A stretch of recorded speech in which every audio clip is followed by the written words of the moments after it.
Next up, we're going to hear from Tom Baker, who's here from Canada, President of the local riding association of the Ontario National Democratic Party in Canada and the Socialist Caucus of the NDP.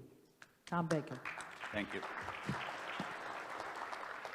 Thanks for the opportunity to be part of this amazing panel and this event. This is the first time I've been here. Our organization is part of was a founding organization with UNAC, but I haven't been able to get down here. So I'm from Canada, from near Toronto, Hamilton, Ontario, part of the Hamilton Coalition to Stop the War.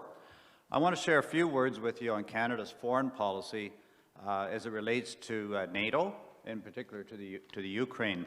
And if time, I'd like to make a few comments about the pro-war stance of Canada's New Democratic Party, which is a trade union-based mass labour party.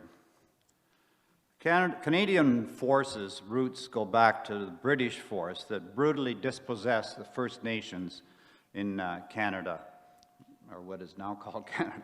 After Confederation, the new Canadian military served to suppress Métis and Indigenous peoples in the West and to quell labor unrest. So that's the roots of the Canadian Armed Forces, United Forces, I guess they're called.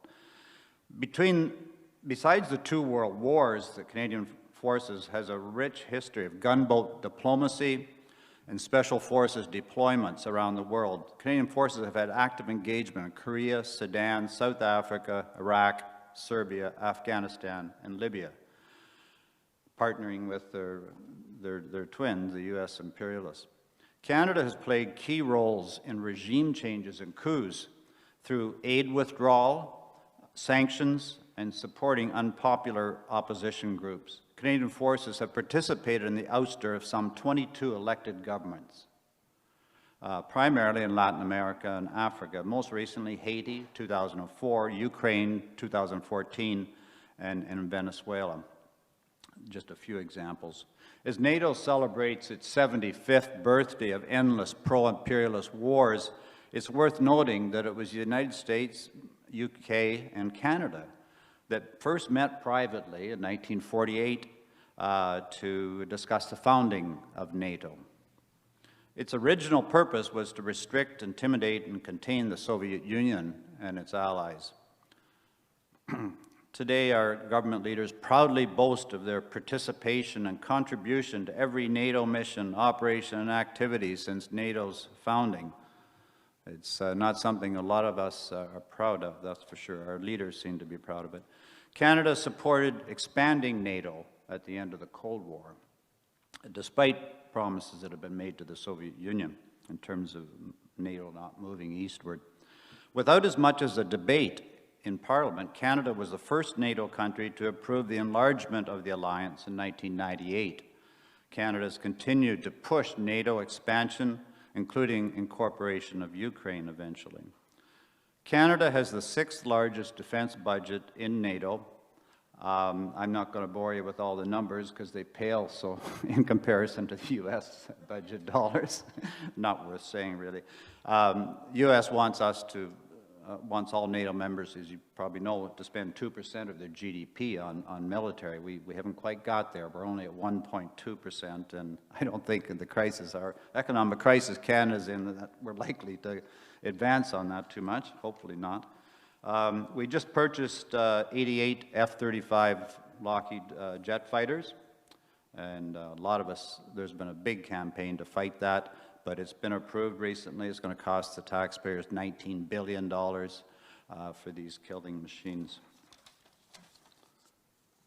Our military budget is 4 times that of the funds that we devote to international aid and diplomacy. It gives you kind of an idea of the balance. I want to talk a little bit more about the Ukraine. Canada has significantly contributed to the instability and unpredictability in the Ukraine, which resulted over the years in the eventual provocation of Russia. Canada was a close ally of the United Kingdom and the United States in the overthrow of the Ukraine's democratically elected government in 2019. After the U.S. hand-picked regime was installed, Canadian Special Forces joined the British SAS and U.S. forces on the ground to begin the transformation of the Ukrainian military. Canada has participated in weapons shipments, intelligence gathering, the creation of massive amounts of misinformation and censoring of the news to foster a false consensus in support of U.S. and NATO war aims. Just briefly, the New Democratic Party in Canada, as I mentioned, is Canada's Labour Party.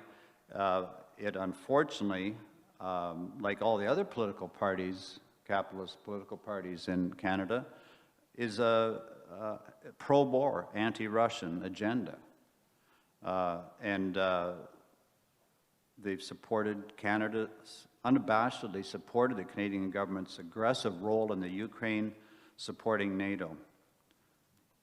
NDP shamefully has supported NATO missions in the Baltic region, the bombing of Serbia and Libya, and as I mentioned, strongly supports Ukraine's bid for NATO. Historically, inside the New Democratic Party, there are leftist forces, believe it or not, there for different reasons. Some who think they can reform the party, perhaps. Socialist Action, Socialist Caucus, we're in there to try to throw out the leaders of that disgusting party and try to build a real socialist party.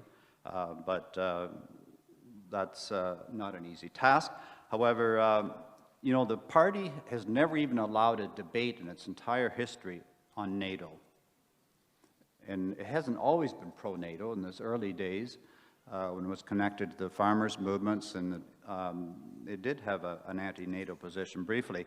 But they won't even allow a debate to take place on the conventions. You can't get a resolution on NATO, on the convention.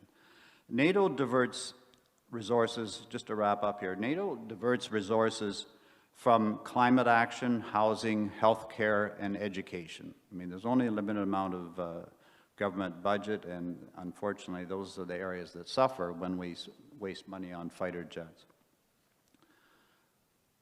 Socialists work, as I mentioned, inside the NDP and within the trade union movement, demanding that the leaders call for an immediate ceasefire, urge negotiations for peace in the Ukraine.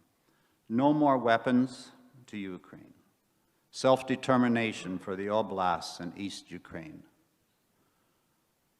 Our Hamilton Coalition to Stop the War has organized many demonstrations and educational events demanding Canada out of NATO. And there is an increasing sympathy for that position. It's certainly not like the demonstrations we see in defense of the Palestinian resistance, but it is starting. Most recently, our work is focused on opposition to what we call NATO's proxy war in the Ukraine. We demand NATO out of the Ukraine, disbanding of NATO, the criminal syndicate of the corporate rulers who profit from war. Thank you.